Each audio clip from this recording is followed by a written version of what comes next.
Hola a todos y bienvenidos a este nuevo video en donde veremos algunos conceptos de programación 2, ¿sí?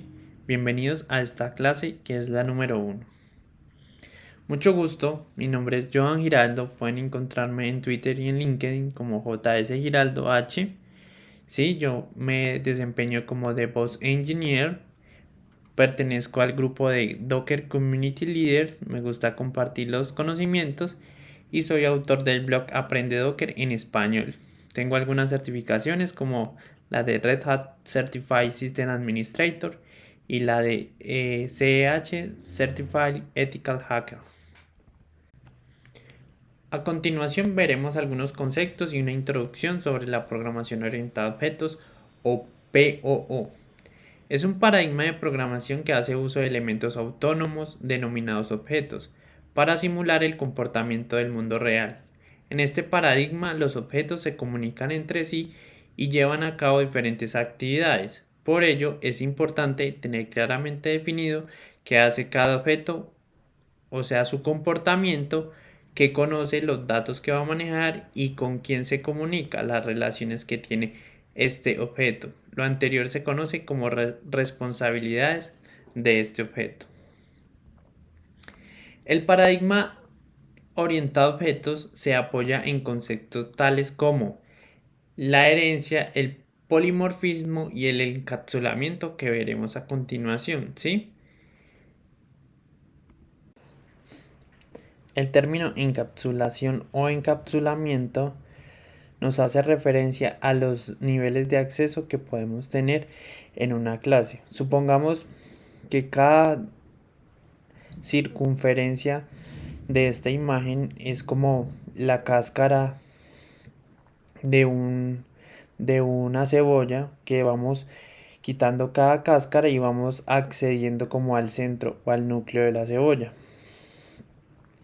Este ejemplo me sirve para hacer la similitud entre las variables públicas y las variables privadas. El encapsulamiento, ¿para qué nos sirve? En muchos casos no vamos a poder tener todas las variables públicas en nuestras clases ni las variables privadas. Eso depende del nivel que tengamos de granularidad en nuestro problema o el problema que debamos resolver.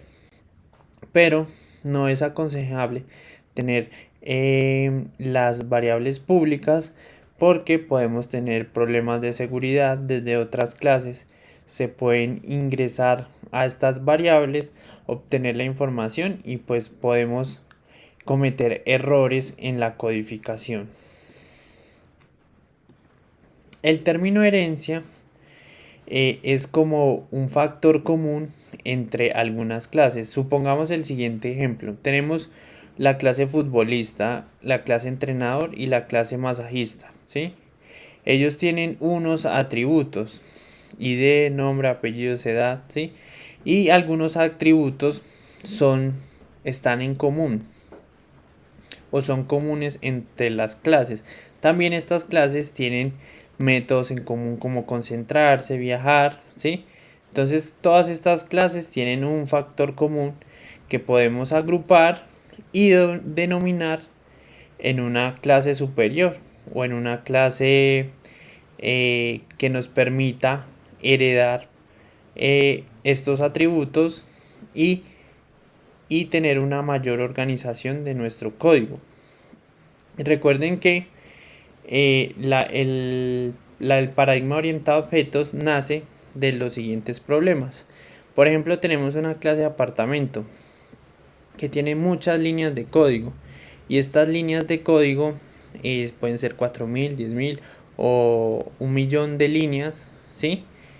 Que lo que hace que sea una clase muy extensa y que si ocurre un error por acá en la línea 4000, pues al final no podemos saber o sería muy complicado leer el error que nos encontremos.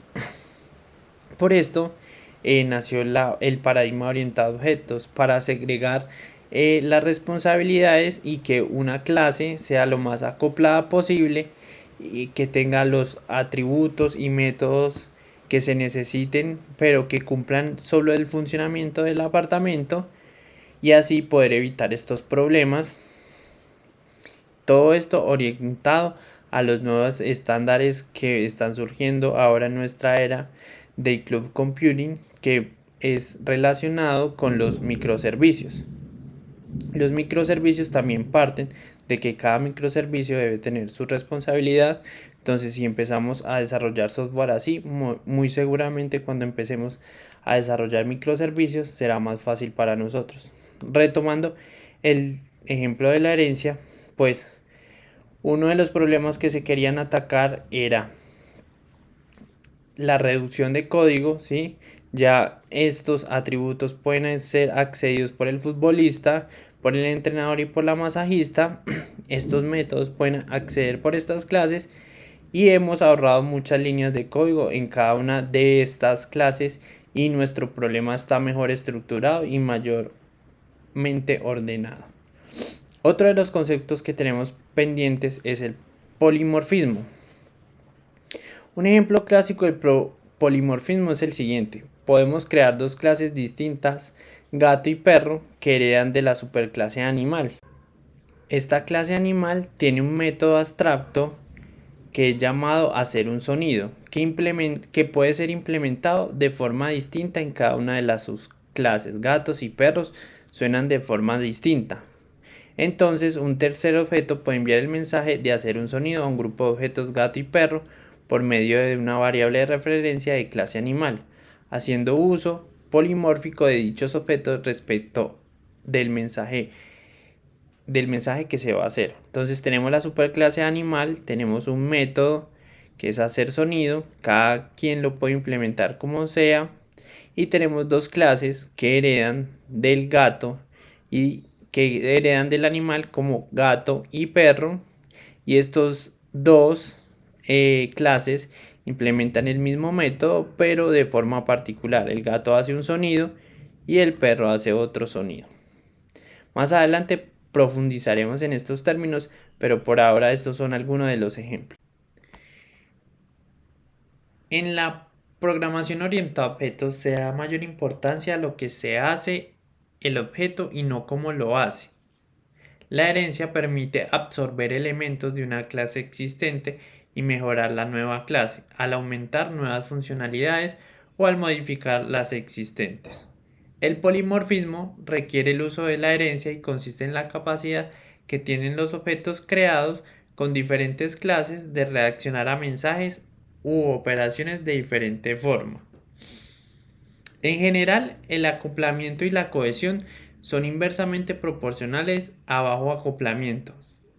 Se da una alta cohesión. Un bajo acoplamiento es una buena señal de que el software se ha diseñado apropiadamente. El encapsulamiento es un mecanismo de ocultación de información referente al estado del objeto, que pretende que el mismo solo pueda modificarse mediante el uso de operaciones definidas para el objeto, métodos y modificadores y accesores. Al final de este capítulo debería poder introducirse en el paradigma orientado a objetos, conocer algunos de los conceptos usados en la programación orientada a objetos, introducirse en el lenguaje UML.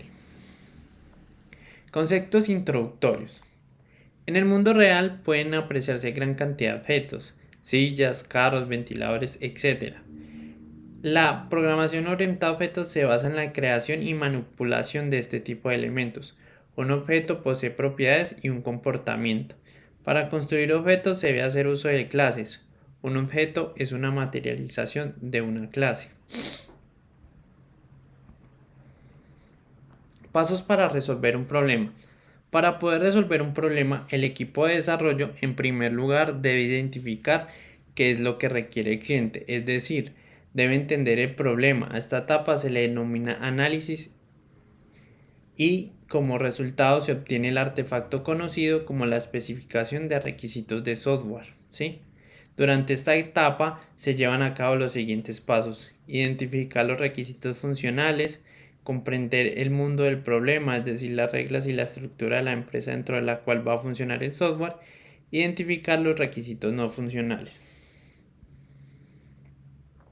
Este es un diagrama de ejemplo de cómo debemos abordar un problema. Primero debemos identificar los requisitos funcionales, luego diseñar nuestro diagrama de clases o diseñar nuestro problema, desarrollar el código fuente para que un compilador de Java pueda convertir esto en código ejecutable y poder hacer las operaciones, ¿sí? Estas operaciones pueden llevar a consultar bases de datos, ¿sí? A llevar archivos de construcción, entre otros. Un ejemplo de esto podríamos hacer una similitud con los moldes de chocolate. Los moldes de chocolate diríamos que son las clases y el ingrediente que introduzcamos en el molde del chocolate sería lo que va a realizar en nuestro objeto, ¿sí? Siempre la clase va a ser el molde de nuestro objeto. Por ejemplo, si nosotros tenemos un molde de perritos y salen puros perritos con ese ingrediente del chocolate, ellos van a ser los diferentes objetos. Ahora pasaremos al proceso de identificación de clases, atributos y métodos a partir del enunciado del problema. Para desarrollar el proceso de identificación de clases, atributos y métodos a partir del enunciado del problema, debemos leer el enunciado del problema y a partir del mismo resaltar los nombres o sustantivos. Es común que estos sean clases o atributos. Por su parte, el proceso de identificación de métodos requiere que se resalten los verbos, ¿sí? A las clases, atributos y métodos se les debe dar un nombre válido identificador, ¿sí? Aquí hay una recomendación para asignarle el nombre. El nombre de la clase debe iniciar en mayúscula, el nombre del atributo debe iniciar en letra minúscula y el método debe iniciar con un verbo en infinitivo. Estos son algunos de los tipos de datos primitivos en Java. El byte, que va desde menos 128 a 127, 8 en tamaño de bytes. El short desde menos 32.768 a 32.768 y 16 en tamaño de bytes y así sucesivamente.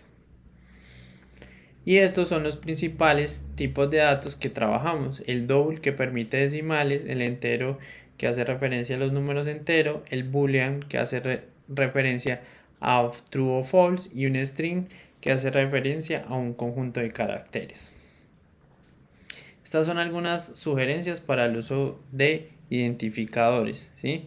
Se debe considerar la sensibilidad al tamaño, es decir, es diferente mayúscula de minúscula. Por ejemplo, el nombre es un identificador diferente a nombre. Nombre es un identificador diferente a nombre, porque incluye esta mayúscula. No se deben tener espacios en blancos, debe iniciar con una letra, ¿sí? Puede contener dígitos, las constantes deberían ir en mayúscula y no usar ni tildes ni la letra ñ. Y este es nuestro primer enunciado, el caso de estudio del triángulo. El triángulo. Se requiere una aplicación para manejar la información referente a un triángulo, que tiene una base y una altura. El sistema debe permitir ingresar dichos datos y efectuar el cálculo del área. Para analizar este enunciado, lo que hacemos es subrayar los sustantivos aplicación y triángulo, descartamos la aplicación y nos quedamos con que nuestra clase principal es el triángulo. Estos atributos, la base y la altura, son los atributos del triángulo y el sistema debe permitir ingresar dichos datos y calcular el área. Calcular el área sería el verbo en infinitivo y más o menos así quedaría el modelo de nuestra clase.